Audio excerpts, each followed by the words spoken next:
Hey guys, it's John. Today we're here at Good Vibes Autosport in Horsham, PA, and I'm working with my good buddy Nick from Oaks Detail. And what we're going to do here is show you how a professional detailer would work on your daily driver just like he would the car that's behind me, a Ferrari Scuderia.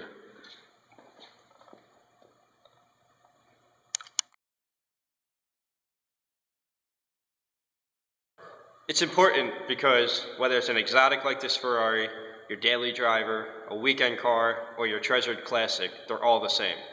The cosmetic condition of your vehicle not only makes it look better and draws attention to it, it helps the resale value of it down the line. Much like you would maintain the oil in your vehicle, you want to maintain the finish of it as well.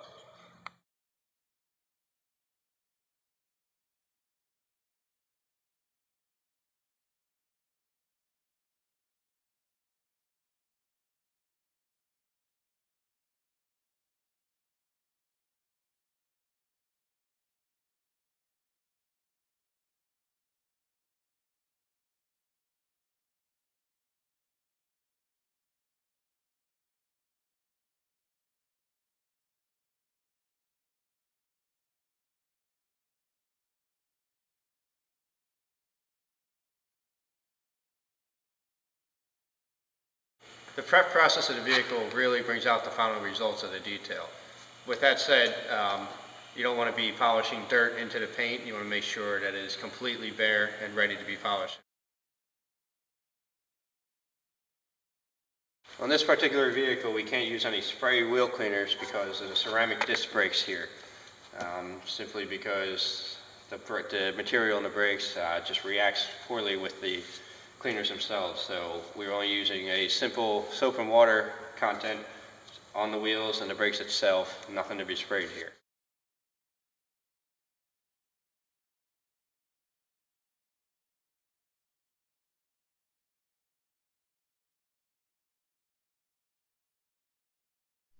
Nick is spending a little bit of extra time here with a smaller detail brush in order to get every bit of grime off the face of the wheels.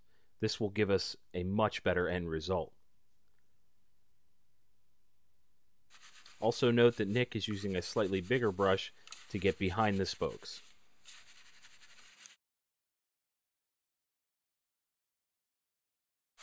The high pressure rinse will remove loose dirt and contaminants from the surface of the paint. This is to prepare for the degreasing and wash process. The degreasing has been completed but is not shown here. Nick is using a thick lamb's wool mitt. This will help draw dirt away from the paint. Note that Nick is also working in small sections at a time as not to spread dirt from panel to panel. This will help reduce marring and further damage.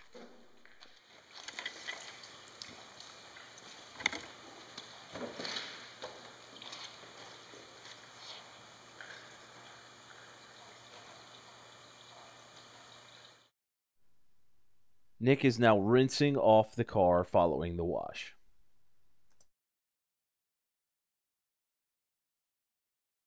This is the clay process where we use a lubricant with the clay.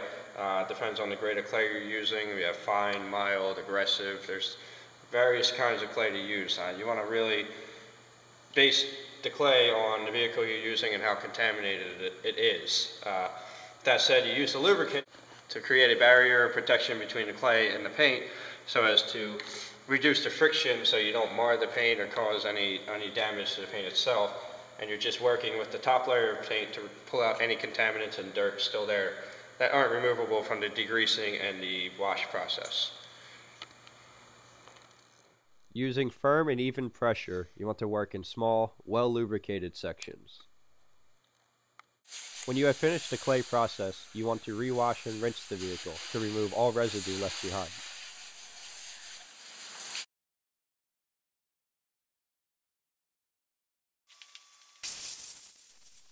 In drying the vehicle, we will use compressed air to blow water out of all of the seams, edges, molding, trim, wheels, and wherever else water may be trapped. The reason for this is to have a completely dry surface for polishing and paint correction. After the compressed air, we will use a clean, soft microfiber towel to dry the remaining water on the vehicle. Then pay special attention to the hood, trunk, gas cap, and door jamb areas for any remaining water.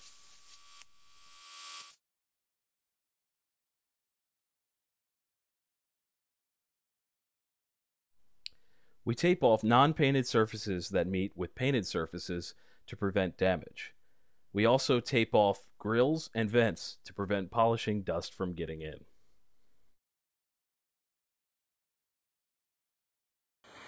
Initial inspection of the paint, you can see the damage in the halogen lights.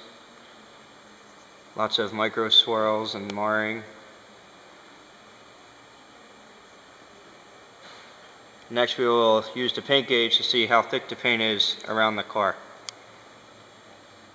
Now we're going to read the paint. First we must make sure the paint is perfectly clear, dust free. We use the gauge to see how thick it is before we correct it.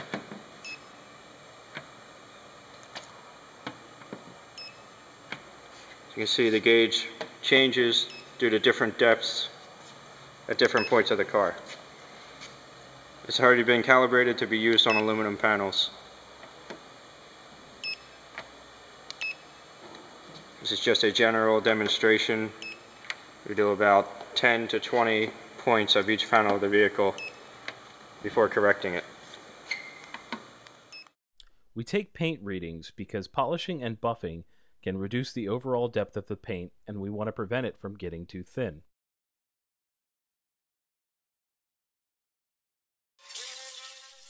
After completing a test panel to select our best pad and product combination, we settled on a wool pad with an aggressive compound.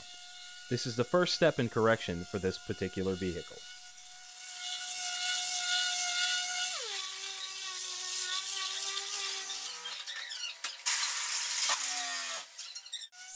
To further refine the finish, Nick has moved on to a light cutting pad with a mid-range polish. As you can see, there is an inspection after every step to ensure correction. To complete the correction process, Nick has moved on to a finishing pad with a fine polish. Also note the overlapping grid pattern to ensure maximum coverage.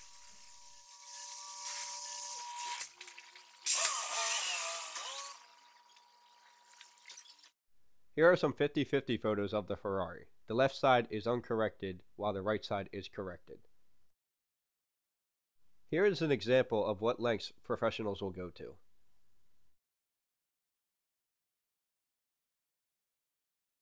After correction is completed, we scrutinize every panel to ensure the desired result.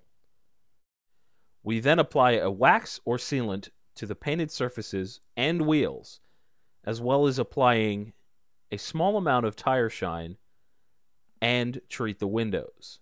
Also note that the engine bay has been detailed but is not shown here. We'll do a separate video on that. Now for the results!